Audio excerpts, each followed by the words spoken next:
Welcome to Women Entrepreneurs Radio. I'm your host, Deborah Bailey. And when I started this show in 2008, I was on a mission to promote women-owned businesses and help women succeed by providing resources and valuable tips from other women and men, small business owners. In each interview, my guests speak openly about their triumphs, the scary times, and tough decisions they had to make along the way. Women Entrepreneurs Radio is about showing women how to harness their natural strengths to achieve success on their own terms.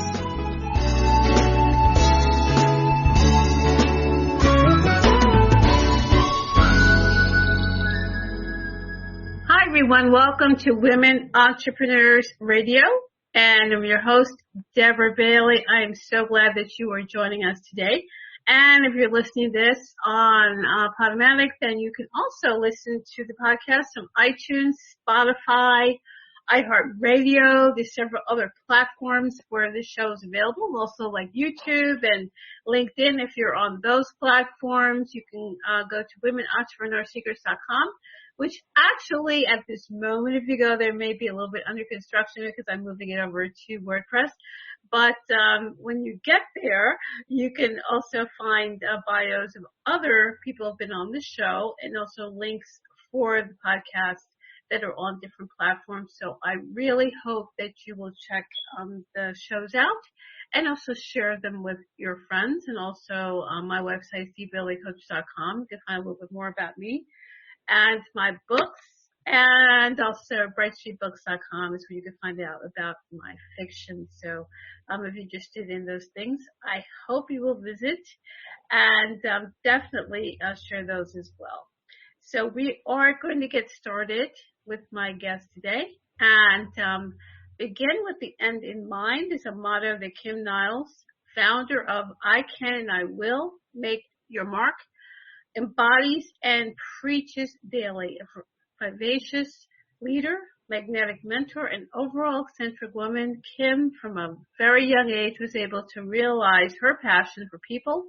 It has made her mission to leave you better than she met you. And her innovative approach to building genuine relationships with business partners and clients has heightened the brand business marketing, fitness, coaching, and public speaking services she provides. Kym takes a mindful approach with you that will connect your mind and body to your goal for a more successful outcome. And fueled by her core values of integrity, respect, love, and gratitude, Kym has made a name for herself in the Toronto nonprofit and social sector by acting on her philanthropic duty to start her nonprofit organization, Selflove Youth Wellness and Empowerment. Her organization now serves high schools in marginalized communities across the Greater Toronto area, equipping youth with wholesome tools to discover their sense of self with the end goal of elevating both their mental and physical health. And Kym has been recognized with several leadership awards and was applauded as the most innovative leader in the year 2014. And she has an amazing ability to distinguish what lies within and encourages you to let your light shine through. So welcome to the show, Kym.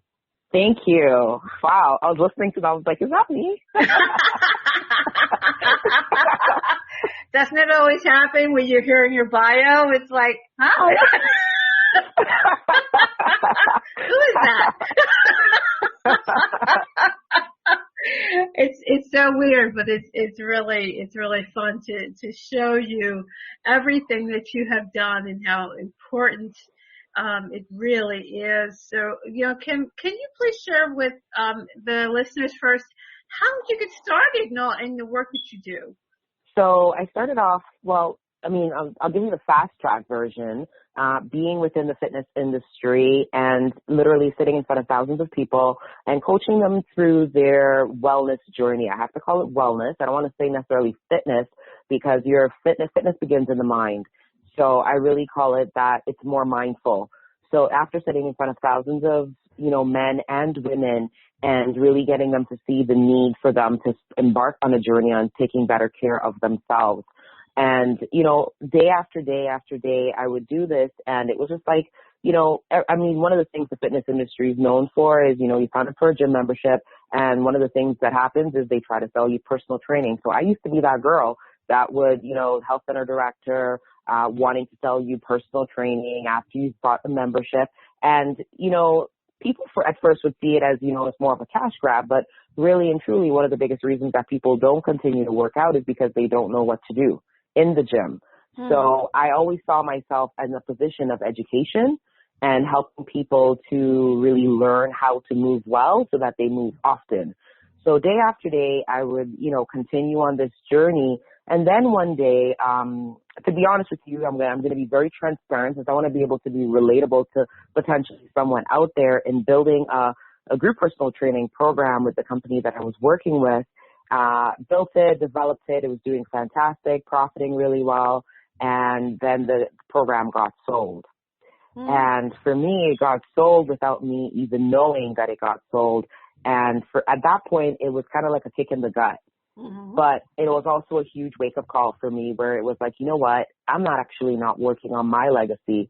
I'm actually not really doing anything for my community. All this knowledge, all this education that I have, I'm here chasing a number every day. I'm chasing a quota every day. So that really took me on an introspective journey as to really understanding, why am I doing what I'm doing? Yeah, I'm awesome at, fitness. I know the ins and the outs of the business. I understand, how to coach and develop a client, take them from X to Y by a certain time.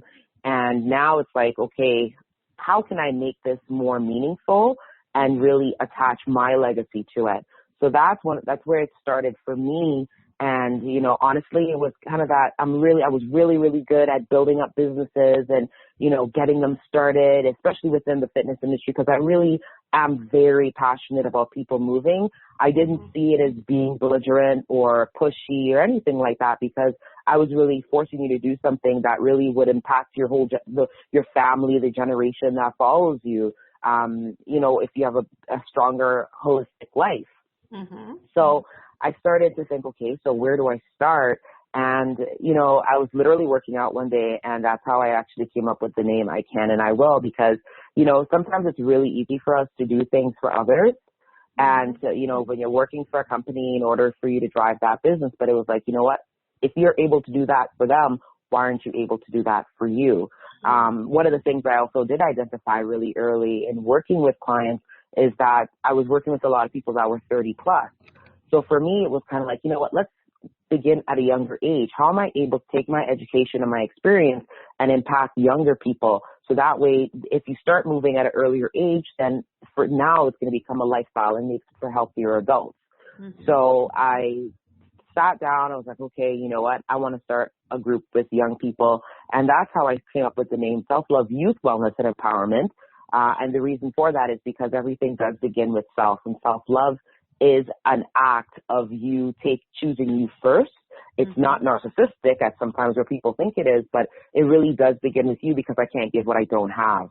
So came up with the name Selflove Youth Wellness and Empowerment. And then really, I literally skipped work one day and went in to knock on doors and on other non-profits and say, hey, here's what I've got. Here's what I can do for you. How could I implement a fitness-based program into your facility? There is no cost right now. I just really want to teach the young people what I know and get them moving. Because one of the things I found within the nonprofit sector in Canada was a lot of it was arts-based. Well, there are some kids that are not going to respond to art. And there are, it's one element and it is one outlet. But certain things, especially for myself, when I was younger, starting out in fitness, I started out through martial arts, and martial arts helped me to release a lot of anger. And, it's something where we sometimes skip that piece where we have all this energy bottled up inside of us, and it's like, what are we doing with it? So for me, it was more so, giving kids a tool, a physical tool that they can actually use, and they can learn how to move their bodies when they needed to, not necessarily having to go to a gym. So that's kind of my story on how I started a not-for-profit. And from that, it grew from working with other charities and, knocking on doors in schools and being able to take the programs into schools. The program is a 90-minute program, so there is 50 minutes of fitness, 40 minutes of mentorship.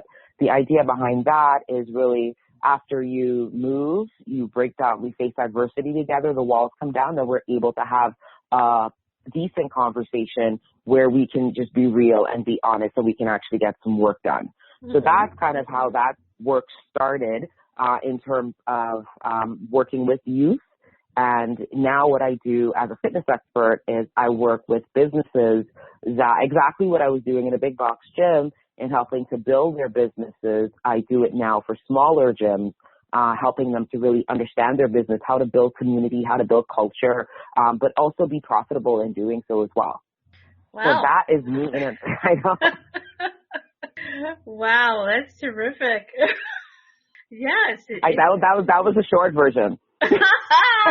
Yes, I'm sure there was a lot that you had to do and get going and all that stuff that is certainly a part of the entrepreneurship. Yeah, you got to get creative. Right. Absolutely. That's so true. So I think that's really powerful though to set things up to help youth and start at that point. Before, they get to be adults, and then there's a whole other thing that people have to deal with. So, yes.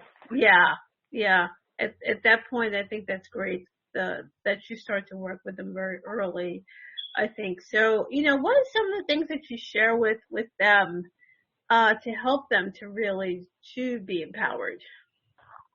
So all of the programs that I do, the values start with self. So there's 4 values that we work through. So there's self-confidence, self-esteem, self-acceptance, and self-discipline. And the idea behind it, if I was looking at you right now, I do this thing where I take your thumb and I put your thumb up and the thumb points at you first. And I really do try to talk to the young people about everything that you're looking for, you already have. And that is so essential, but it does start from a place of discipline. Like you have to, it's all the things that you don't want to do that are necessary to do. And as an entrepreneur, I mean, it's so intrusive, entrepreneurship, because it really does show it's like your level of discipline gets put on display at the end of the month, I have to call it, because, it's time to pay the bills. It's like, oh yeah, you didn't do that. You didn't do that. There you go. So, so my thing is like, okay, let me work with these young people so that they understand discipline is really the key and the route to success. And then coupled with, embodied with all of that is the piece of self-acceptance. And self-acceptance is essential because a lot of times we spend, especially in time of social media, where so much time is spent looking at other people, it's hard to accept yourself. And I spend time with self-acceptance so that, we understand that everybody in our group here today is different and we're unique in our own way. And you have to appreciate your own gifts. Self-esteem is a big one. Once again, another element from that whole social piece, social media influence, where the self-esteem some days could be on a high and some days that could be on the low, depending on how many likes you get, right? So it's like you need to focus on you and building you up, and your self-esteem really goes hand in hand with that self-confidence. And, the question is always like, how do you build confidence? Well, building confidence is by doing your homework. And I call it doing your homework because it's in link with discipline, because the perfect practice makes perfect. And the more you work on the things that you need development in, is the stronger you become and the more powerful you become. So that's really every session that we do, it is based around one of those pinnacles of self. That makes a lot of sense, I think. And I'm guessing that is also something that you see with adults as well, that they really need to build that up. Yeah. Absolutely. It's you see it with adults even more. And I coach adults as well, especially with kids, because, you'll be telling your kid, you got to do this, you got to do that. And it's kind of like, well, who's holding you accountable? Because you can say, we don't live in the days like, probably when you were growing up or I'm growing up and, it's like, do as I say. These kids know, they'll tell you, well, you didn't do it. You don't do this. You don't do that, right? They'll look you back in the eye and say, hey, I didn't see you do this. So it's kind of like if parents, with adults, I really do help them with the lead by example approach. just because it's just going to be so much, they're going to show up more authentic in their relationships. And then your ask could be a lot bolder and a lot stronger just for the mere fact that you are actually practicing what you preach. That makes a lot of sense. Yeah, because a lot of times, of course, we know that doesn't happen. Exactly, right? It's like, do this, do that. But, right. I would want to, yeah, absolutely. Yeah, we know that definitely doesn't happen. I think that there's a lot of talk about mind games, not necessarily mind games, but the mindset, and I guess mind games we play with ourselves, Yeah. How can someone really work with that when they may want to do these things and feel better, be better, but in your mind, you're telling yourself something completely different? And you see that a lot, especially in fitness, because as I said, fitness begins in the mind. It is really a mindset. That's all it is. It's a mindset, and it's you choosing you. Right. And it's not choosing that emotion that, you know what, I don't want to. Everybody gets it. People think sometimes the people that do, work out daily or go for a run or whatever the case is, that they just get up every morning and you know what, I'm looking forward to this. Absolutely not. But not at all. But what you do remember and what you do get addicted to is how it makes you feel. And what it does for you, right? One of the things they talk about, one of the things you hear, especially with kids these days, how depression is on a rise, suicide is on a rise. Well, one of the aspects of depression is a lack of energy. And if you think about it with fitness creates energy, working out, moving. And when I say, I tend to say movement when I talk with youth, just because I don't want it to be that they have to go to a gym to work out. Moving could be going for a 45-minute walk with a friend every night. Right. That's okay. It doesn't have to be a quote unquote, a specific type of workout to be considered a workout. Like anything that you're going to do, whether you're going to dance, you're going to put on a yoga video at home and you're going to look at it and you're going to do it, that's a form of movement. So however you're going to move, my thing is just move, because movement creates energy. Yes, and we need that. We really need to increase the energy, and we also need to let go of energy that we don't need. That's a great point, I think, because I can remember when I was commuting in New York, and there were times when I would be walking to the subway, and sometimes I would purposely walk several blocks to get to the subway that went to New Jersey, as opposed to taking the New York subway to that train. And I would do that sometimes every day. And I can remember later when I was starting to work in New Jersey that I never had looked at that particularly as exercise. But it was. But since I wasn't in the gym, I kind of discounted that. No, I mean, and I think that's where people sometimes they sell themselves short, and moving does not have to be restricted to being in a gym. If you look at what moving is to create energy, it's also it helps you to burn calories, essentially is what it does. Lifting weights helps to tone, obviously, build muscle. And a lot of times you'll meet people and they say, I want to lose weight. Well, you want to lose weight, that's fine. But losing weight, a lot of losing weight has to do with your intake of calorie and then your output. So if your intake is less than what you burn, then you're going to lose weight. If your intake is higher than what you burn, then you're going to gain weight. So really, it's like people look at moving, and that's why I don't like to attach moving to a look as well. You'll hear a lot of fitness people out there will talk about, get a small waist, get a big butt, get this, get that. It's like, that's so superficial. Now, there's nothing wrong with having a physical goal that you'd like to look like. That's fine. But if your goal is just that for moving, then it's going to be very short-lived, right? I mean, it's an 85-15%. 15% of the population will always work out. They love working out. 85%, they want to achieve a certain look, a desired, feel, and they're okay. But they're not, for lack of better words, gym junkies, where they're going to want to be in the gym every single day. So the goal is always, for me, is to find a way that you love to move and move. Because really that's what it's about. Just find something that you love to do. And then if it helps that you find someone that loves to do that same thing and you partner with them, and then you have an accountability buddy, and now you guys are both working together. That makes a lot of sense. I think that's a message a lot of people probably need to hear more of. Yeah. Yeah. They need to hear that. Doesn't have to be as heavy as we make it. Oh, I got to go sign up for a gym membership. I got to do this. I got to do that. No. Summer's coming up. Buy a bicycle. Come do an hour ride every day. Choose a path that you can go down, discover something. Choose a path, then take a break and sit on the park bench and smell the breeze. Like, take it easy and then turn around and go back home. Like, you know what I mean? I think we just make it so heavy. It doesn't have to be so heavy. Like, really, if your goal is just a desired look, that's all. I guarantee you 80% of it is attached to your nutrition.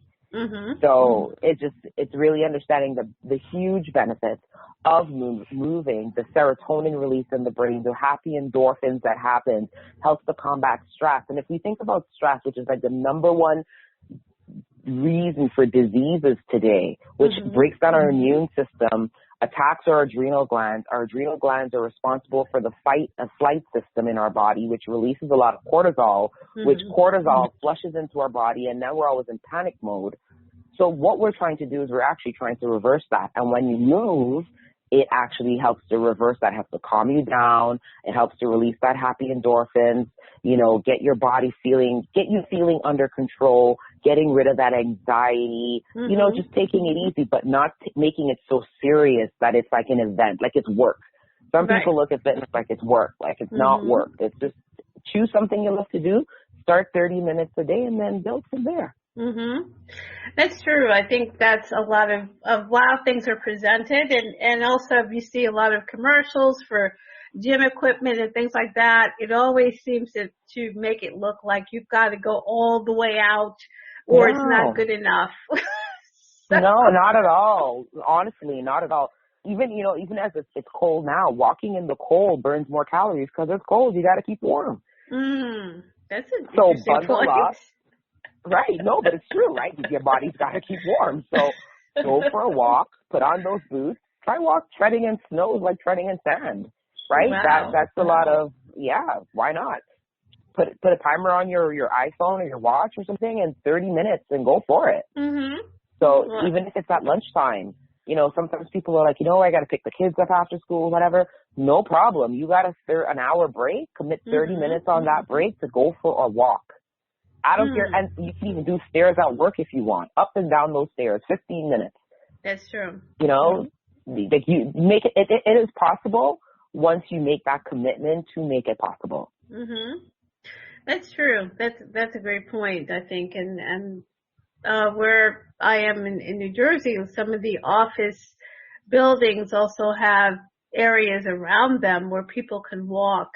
And, even if they don't, often people end up walking in the parking lot, during the day or lunchtime or break time because they just want to get out there and move around. So, a lot of places will have that kind of exercise thing, or they'll have some kind of a gym or something on site if they can. So they kind of acknowledge that people really need to do these kind of things, when they're sitting at a desk all day. So absolutely. What are the things that you would suggest regarding nutrition? Because I'm sure that is a huge topic along with moving.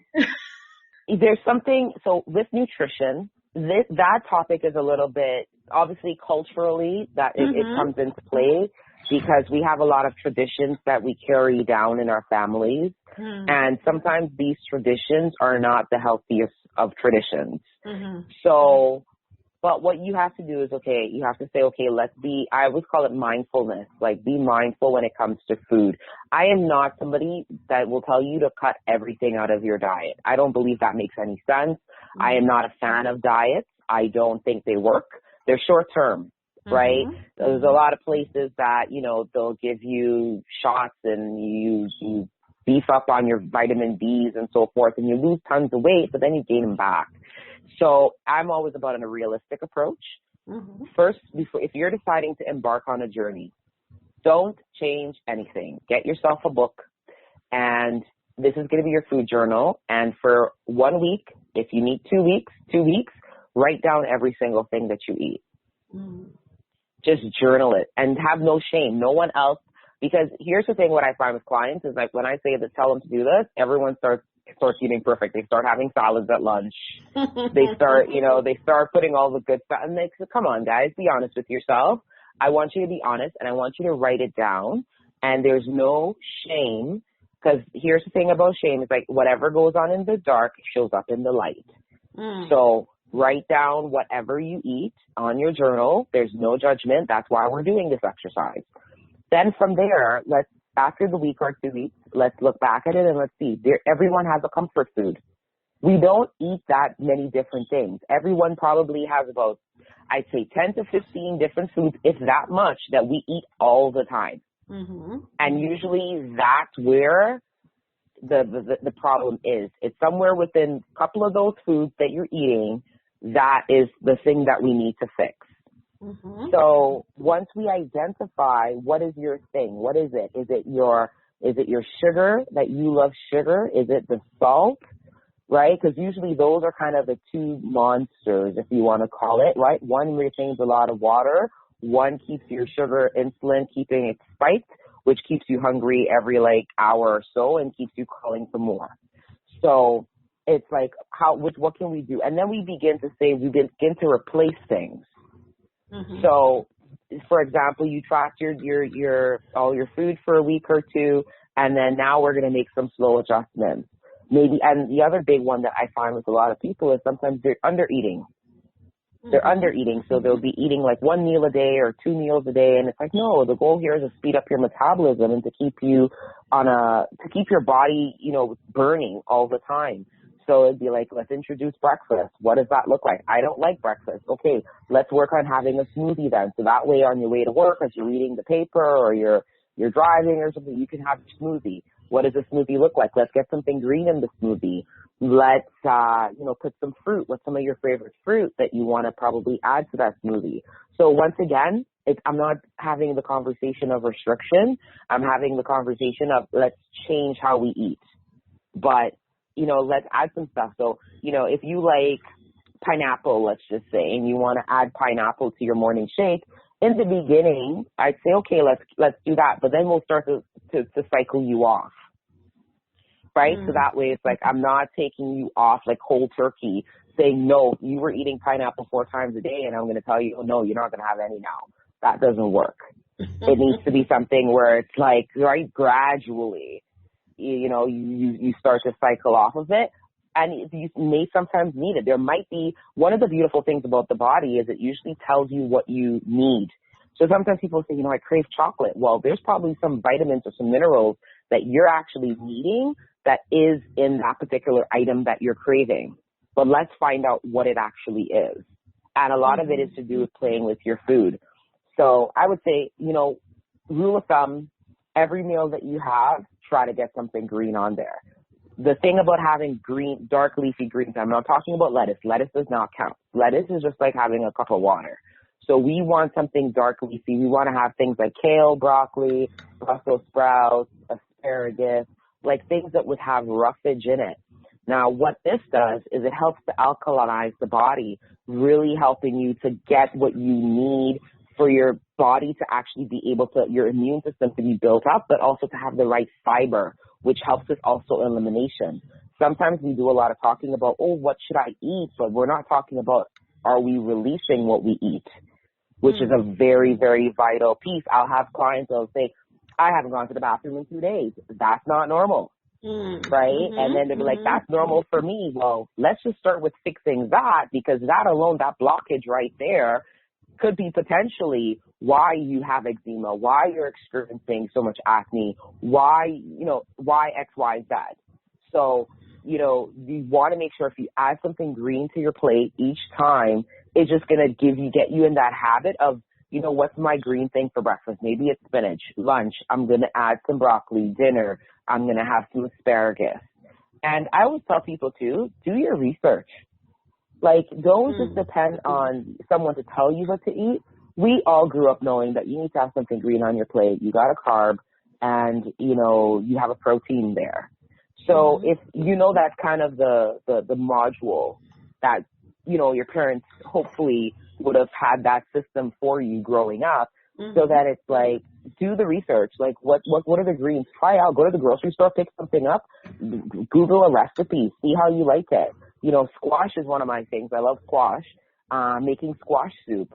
Mixing it up even with having a sweet potato. Squash is a great vegetable, but also it's so sweet because I'm a sugar. I like sugar. If everyone has their thing, mine is sugar for sure. And that's the other thing too.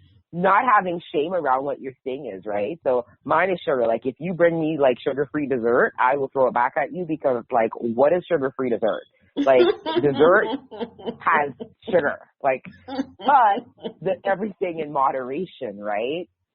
And I think that's the key, is to understand that, you know, you want to start making slow changes. I always tell people, start with greens and start with water, and then everything in moderation. If you're used to eating out 5 times a week, cut down to 3. Wow, okay. Right? Cut down to 3. If you eat out 5 times, don't go down to 0, because then you're going to feel like you're in drought. Cut down 3 times a week. And then from there you start, and maybe start a little piggy bank with all the money that you save from that. And then you could see the difference. Like, you know, cooking at home the rest of the day saves me X amount of money. What can I do with this? Goes to, you know what, I want to buy some organic fruits or vegetables or something else. I want to invest it, or you want to buy something else for yourself. And then, you know, in about 3 weeks or 4 weeks, because they say it takes about 21 days to develop a habit, then from there, then you go down to 2 times a week. And then when you do go down to 2 times a week, or even 1 time a week, then you start making those outings more meaningful. So you make them with the people that you really want to spend time with. And they're not just to say you're going out, right? Because usually habits are designed to help to deflect at times too. So it just helps to mask something else that's going on at times. So you want to start to pay attention to your habits and why you do what you do, but everything in moderation and taking it really, really slow, but tracking it. Write down your changes. So that way you have something to go back to and you're able to look at your progress, because when you can see that the progress and how far you've come, that's what's going to help motivate you and keep you inspired. Wow. Yes. That's a lot for people to really consider and understand that they can do this and kind of break through what their thinking is that you may not even realize that you have. Yeah. And you know what? It's just to keep, I think one of the things too, when people think of fitness, they think they lose humanness. And it's like, you don't have to lose humanness, because food is a social affair. That's when you think of food, you know, it's like, you're not going to invite 5 people over to your house. You guys are all going to sit and read a book and talk and look at each other directly in the eyes, right? You know, usually you're going to invite someone and you're going to be like, who's bringing the wine? Right. Who's doing this? Like, what do we, right? Food gets people excited, and there's nothing wrong with that. There's nothing wrong with that at all. It's just the choices that you make. You could still do that. You could still order that pizza. But if you're ordering that pizza, let's go for a pizza with spinach on it. Let's add some mushrooms. Let's add some broccoli. Add chicken. You know, add a feta cheese. Add all the healthy stuff, the stuff that's good for you. You know, it doesn't have to be that you cut it out totally. Just make some better choices when you order. Right. You can use an olive oil base as opposed to a tomato base, which tomato base has more sugar in it.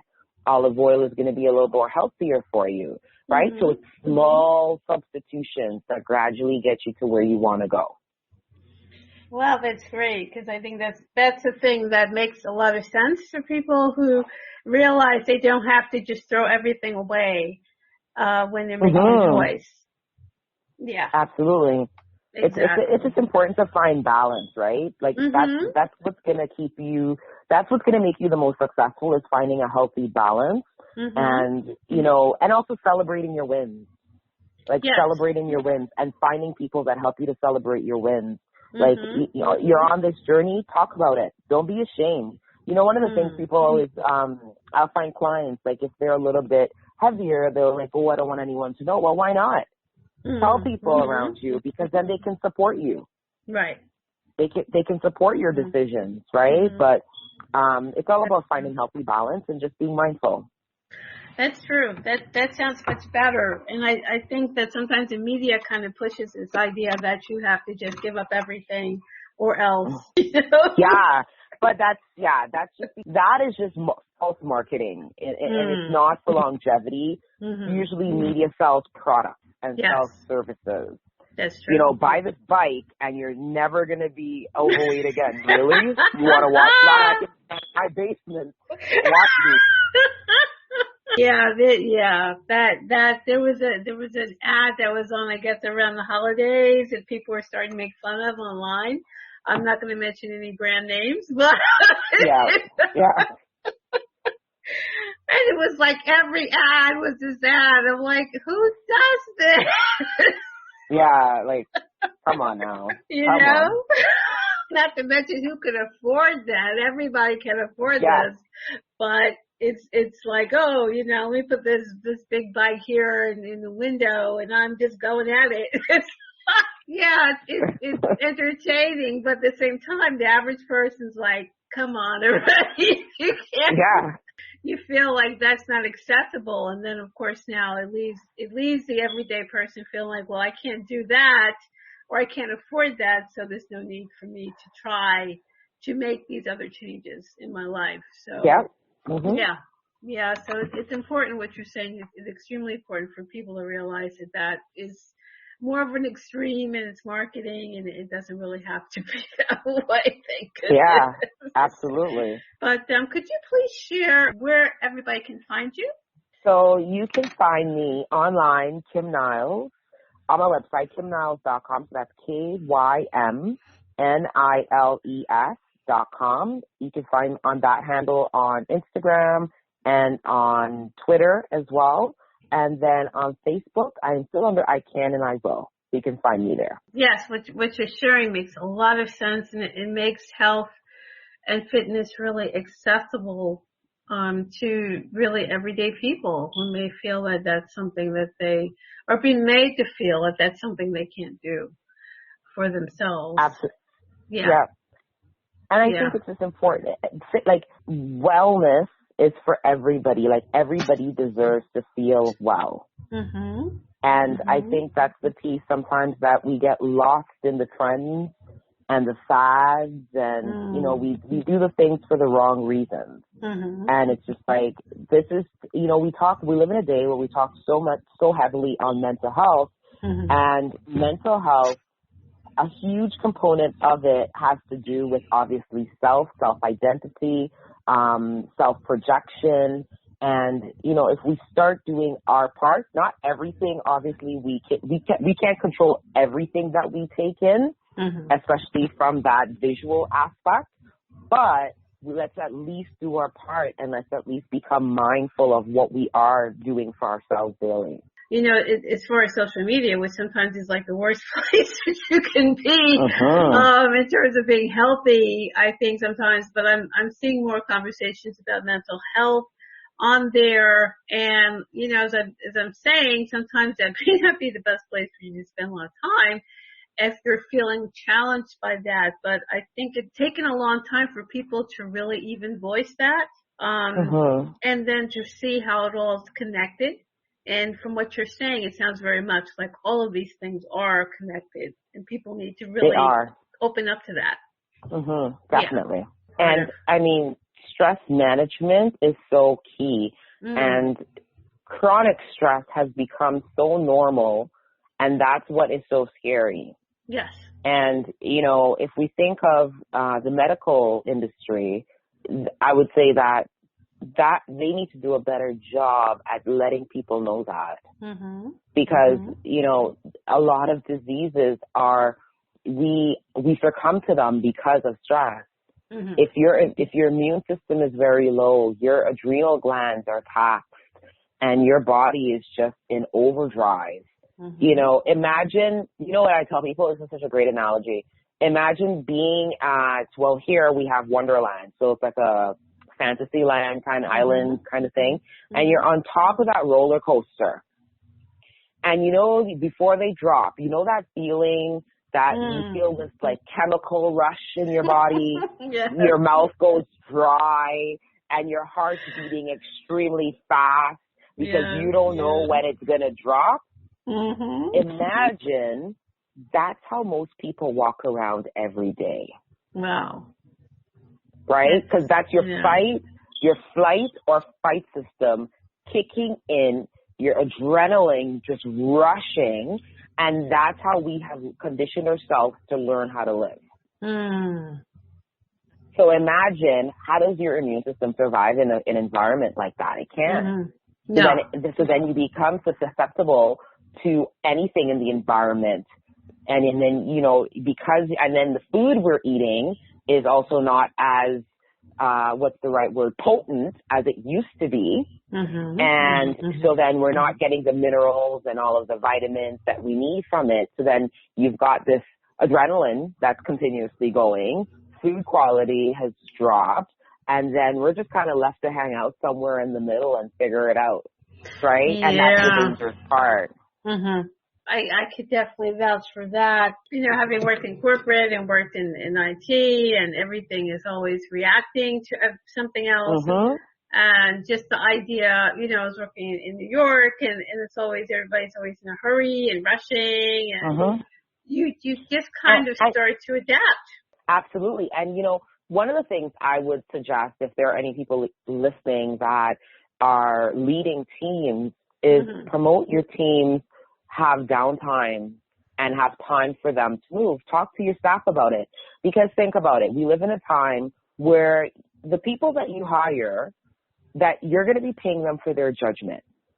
That's what you pay people for. You pay people for judgment.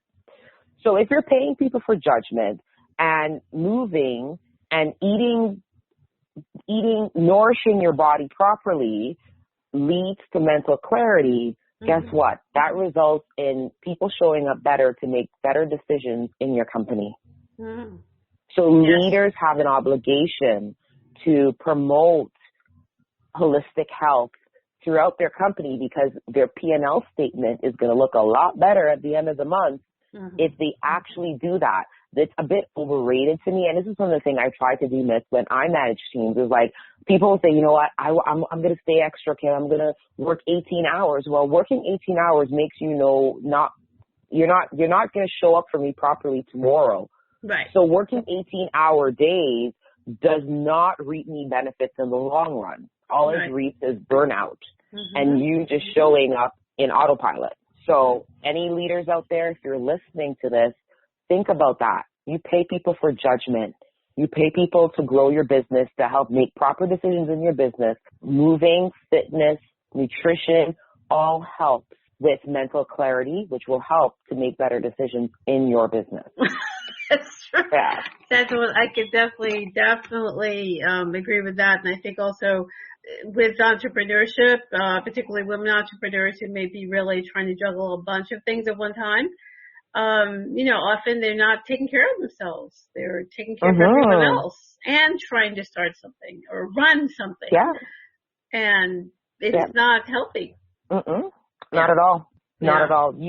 You have to be able to show up authentically each day. And I'm not saying every day is going to be perfect, but always keep, whether you keep a vision board or little notes to yourself, keep something in view that reminds you as to why you're doing what you're doing. And working volume does not equal progress. Yes. Right? Volume does not equal progress. And sometimes as leaders, we get in this motion that volume, the more I do, and it's the same thing for working out. I'll tell you one thing. People think, you got to work out 7 days a week. No, your body needs recovery. So in order for you to be successful, some people gain weight because they lack sleep. So then your body is in massive survival mode and it's under attack and it just never knows when it's going to get a break. So it's like your body needs recovery. Your mind needs recovery. So volume does not equal progress. Like, make sure you're planning your days properly.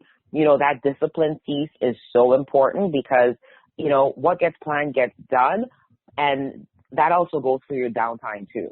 definitely important to note because a lot of people don't know what the downtime part is. So yeah, the downtime's really important. You got to reboot. Yes. Maybe that's something that'll connect with a lot of people who listen. Yeah. Your computer has to be rebooted sometimes, and so do you. So, if they don't listen to anything else, maybe they'll listen to that. It's just understand that part. Because that is so true. You really need that time, So Kym, this has been a wonderful conversation. I'm really learning a lot, and I'm sure everyone else is as well. How they can do better and feel better and really achieve that balance. So, is there anything else, any final thoughts you'd like to share with us? I would say choose you. Like I always tell people, choose you first. Because if you choose you first, you're able to show up for others authentically. And mothers tend to fall victim to this. They're like, oh no, I got to take care of my kids. I got to do this for my kids. Sweetheart, take care of yourself. Your kids will only follow what they see. Remember when you were a child, did you listen or did you see? So choose you first. That's what's most important, and that's not selfish, and that's not narcissistic. And sometimes in order to move ahead, you do have to be selfish. But if you choose you first and you're able to show up authentically in every relationship, it will only pave way for stronger, healthier relationships in your life, and also just a more meaningful life. And, not feeling just you're living each day just trying to play catch up. Like, take the time out, map out what you want to do, baby steps, be mindful, and find an accountability partner. If you can't find one, be accountable to yourself. That's great. That's very powerful. And I think there's a wonderful thoughts for the listeners to take away with them. So I want to thank you so much, Kym, for sharing this and just, all the good stuff that you have shared that I think we're all definitely going to benefit from. So I want to thank you so much for joining me today. Thank you so much for having me, Deb. So everyone, I know that you enjoyed this. It's been a lot of good stuff for you. If you're, entrepreneur, if you're a career professional, whatever it is that you're doing right now, it's just something to take away with you and just to think about and also to implement in your life. And please make sure that you visit Kym's site and her social media, which will definitely be in the show notes. And you can find out more possible if you can also work with her as well. I think that's something that would be wonderful. You can get a lot out of. So everyone, this has been Women Entrepreneurs Radio with your host, Deborah Bailey. I want to thank you again for joining me, and we will see you again next time. Bye-bye. Thanks for joining us. You can also join in the conversation on Facebook.com/Women Entrepreneurs and on the website, WomenEntrepreneurSecrets.com. And don't forget to listen in on dvcoach.podomatic.com and on iTunes.